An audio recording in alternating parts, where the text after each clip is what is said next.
Hey all, Boardgamerants here, where you'll find everything solo tabletop gaming and more. We're going to go over Warp's Edge today. Renegade Studios has been doing this solo hero design thing. I think this is number 2, designed by Scott Almes of Tiny Epic fame. Let's have a look at this game and I'll tell you what I'm thinking about on the other side.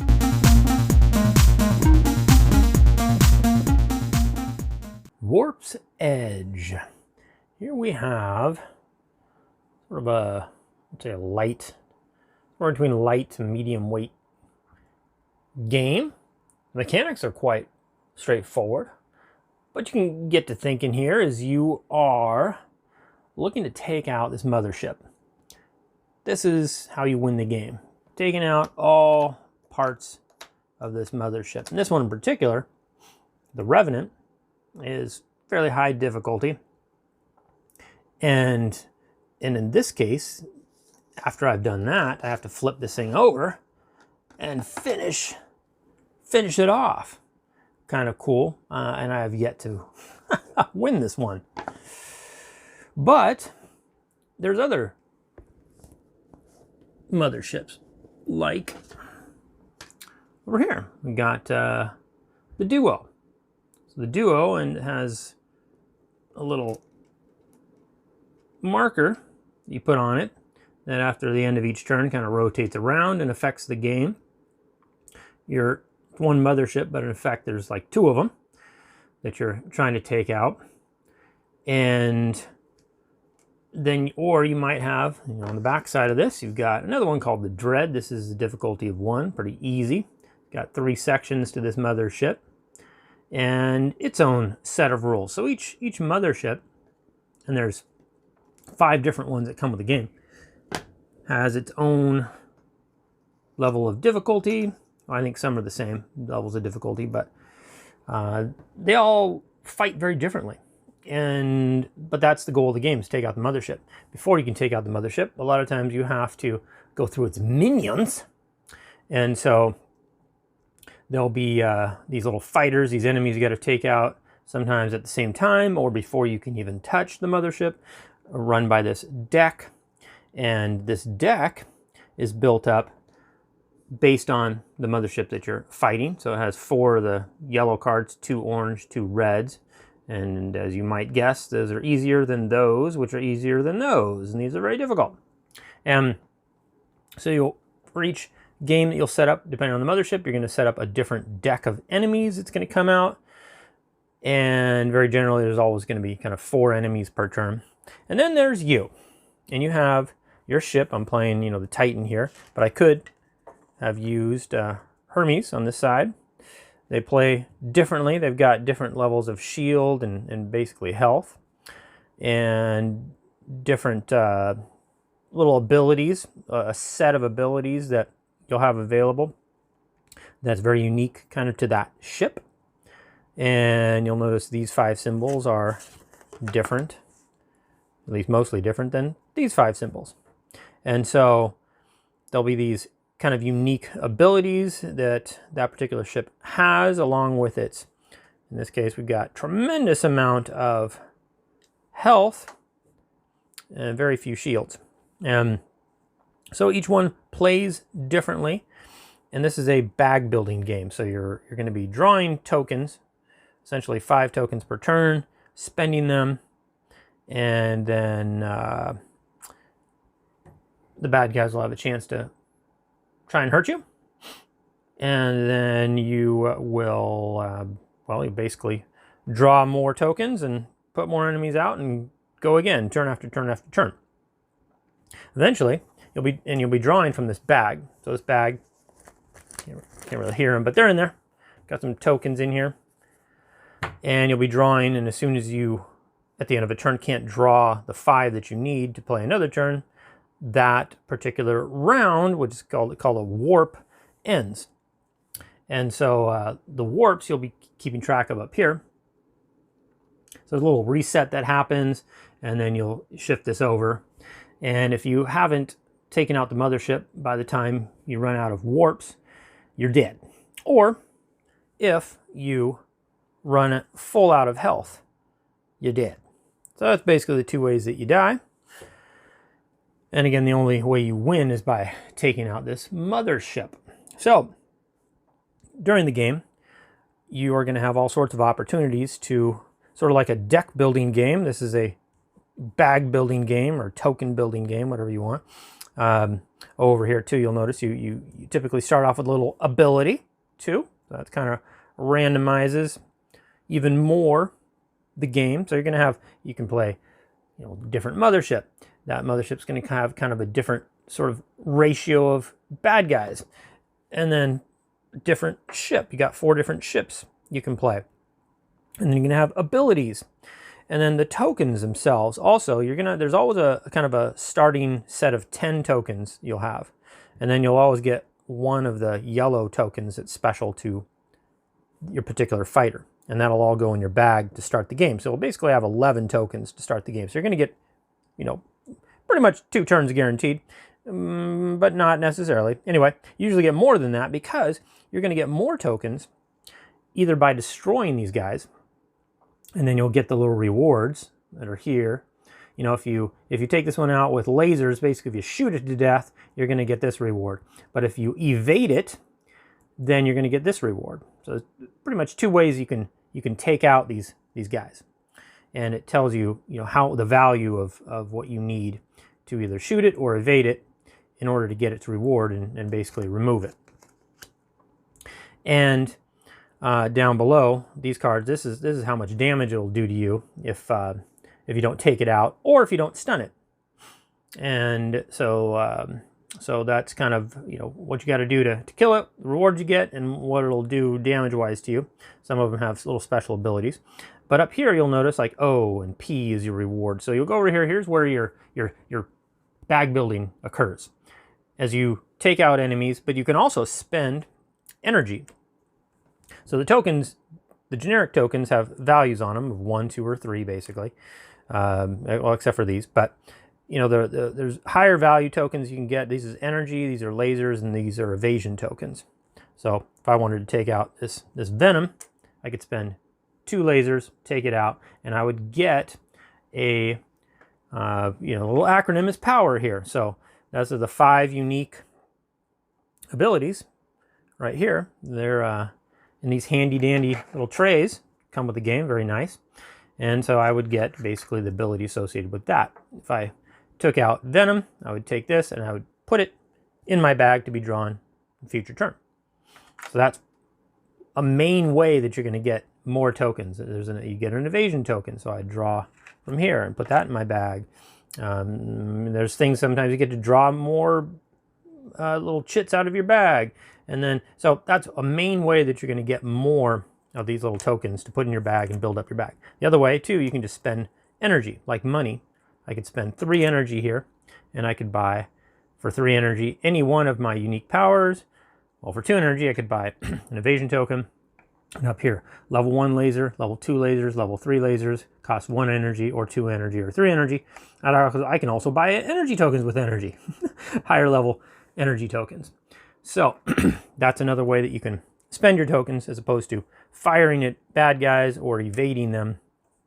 You can spend energy to purchase. Also, energy is going to be used to charge up your shields. If they get demolished, you can use energy to do that.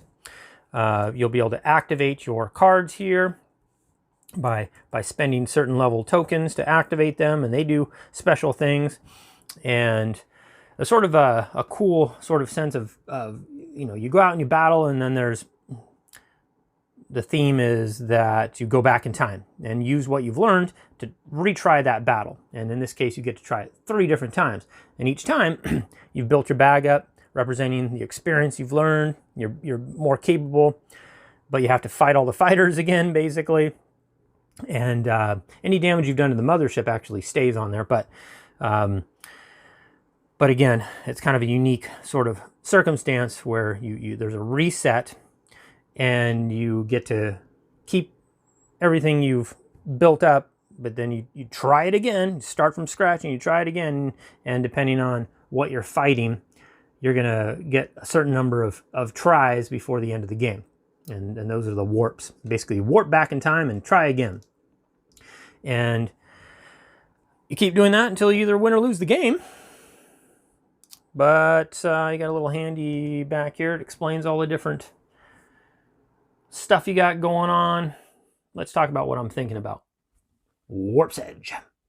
I'm not a big fan of the Tiny Epic games. I've only tried a couple of them, like Ultra Tiny Epic Kingdoms, I think. It just comes in a, card-sized deck box. Is really the whole game's in that.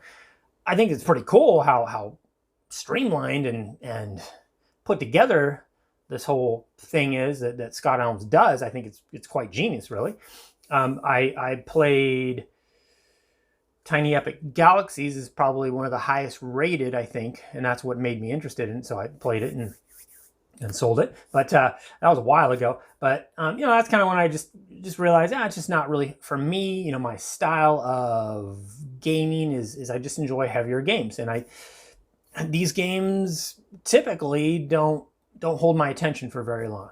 However, this game, Warp's Edge, still has me interested, and I've played it over 10 times now, 10 or 11 times, I think, and I've played all the different ships. I've played against all the different mothership bad guys, big bosses, and I'm still into it. And is it going to be a game that I think once I get kind of tired of it, which may be soon, I won't be because I don't like the game that I sell it, but it will just be, I know that I probably won't ever go back to it again.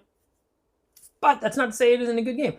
This is easily my favorite of his games. And it's not Tiny Epic anything. It's just a cool little bag building game. And, reminds me of there's some other bag building games out there. But this design is something else. I think it's just, you get designers that just kind of know their craft. And this is a good design.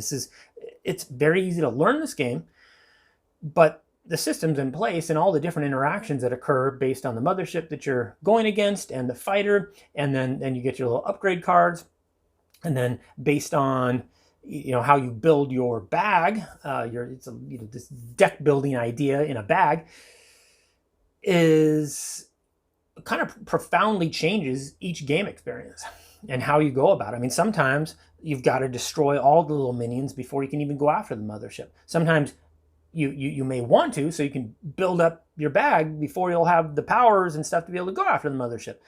Sometimes, and so you'll go at it. You'll play the game differently, and you have to, basically, in order to have a chance of winning certain motherships. You just can't play the same way every time. And so that's pretty...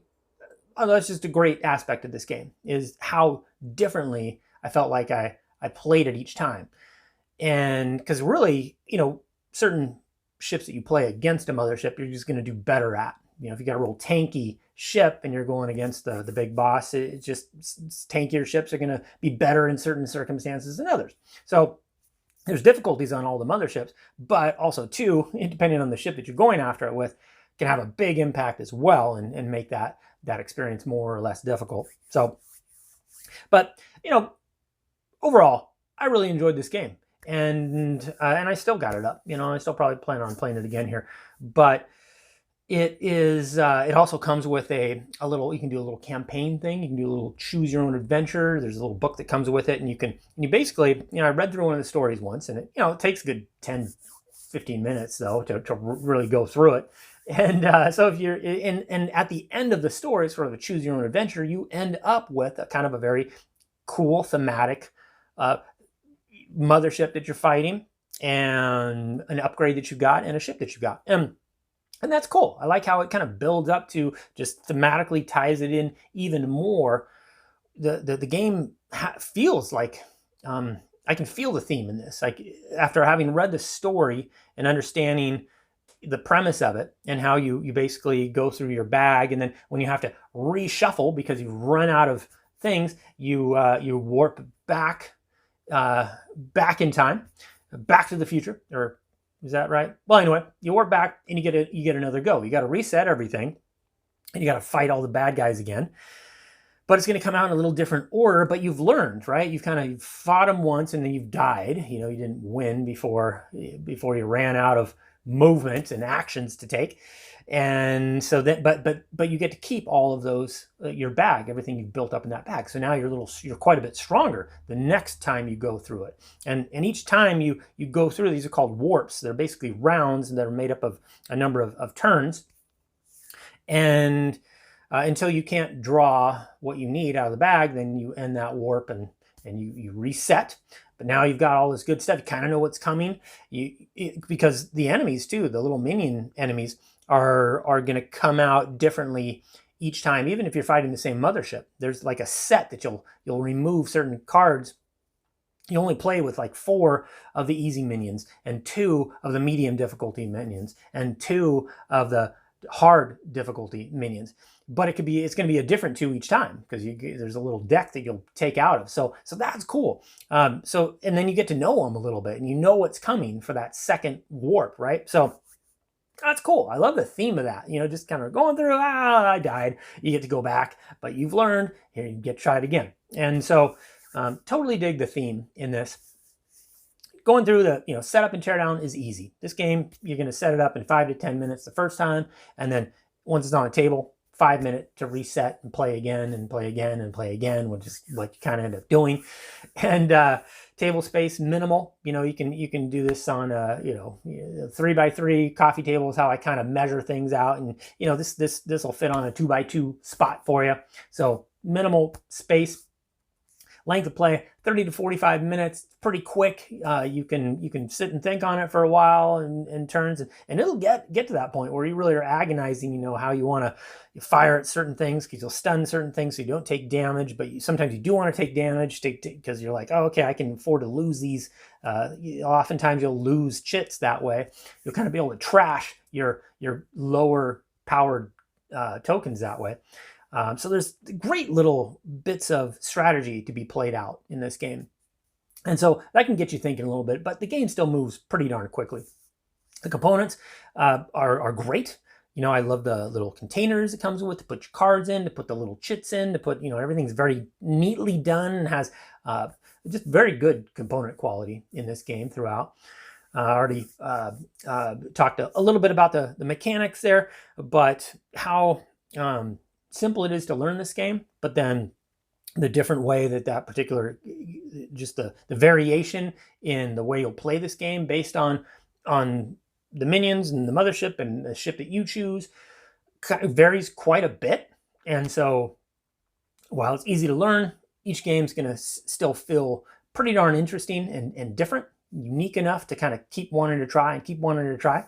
And I do think there's a good amount of strategy in this. I think you're gonna, to win these higher level against the higher level motherships, you really gotta know what you're doing. You gotta kind of weigh out. Sometimes you want to take damage to your shields, but then sometimes you want to make sure they get through your shield. So now they're going after just your hull, because as they damage your hull, well, that's your health. If you lose the game, if you lose all of it, but you can kind of keep boosting it up. But in that way, you may or may not want to be having to lose tokens, and you only lose tokens if your shields get wrecked, not if your hull gets wrecked. So there's these kind of just interesting. Oh, and then your upgrades. Each after each warp, you get another upgrade. So that can tweak what you do and how you do, and some motherships are just real. All you got to go in lasers ablazing, and other ones you got to evade. So there's sort of 2 different types of attack that you have to compensate for. And so I think there's a good solid amount of strategy in this game. So overall, very, very pleased with this game. I like it a lot, and it's easily my favorite Scott Almes game.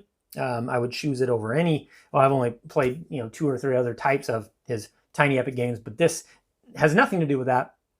But I've enjoyed this design far more than those, and just found it more satisfying, the gameplay, and quite replayable and just quite fun. It's just a good time. And you can also too, if you want to get into the story and each time read a story that builds up to the game, cool, that's an option for you, but you don't have to play that way.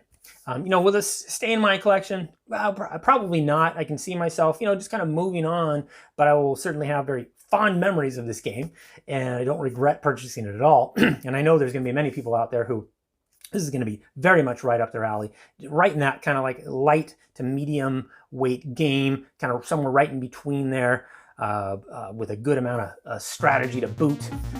That's it for and what I feel about Warp's Edge.